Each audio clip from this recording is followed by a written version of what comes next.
AFCON ya Morocco, Sadio Mane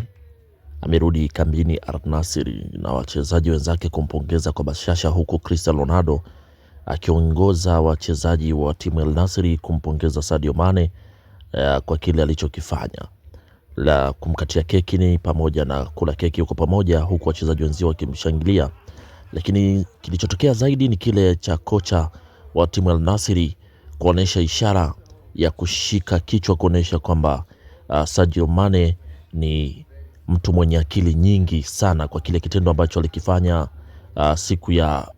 fainali ya AFCON. Ni baada tu ya kocha mkuu kuweza kuwatoa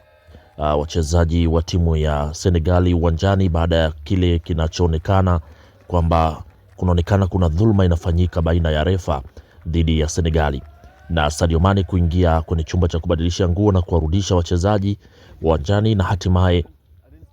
wakaondoka na ushindi wa goli 1-0 dhidi ya Morocco na kujinyakulia ushindi huo wa AFCON kwa mwaka 2025-2026. Kwa hiyo hicho ndio kilichomvutia kocha mkuu wa Al Nassr na kumpongeza zaidi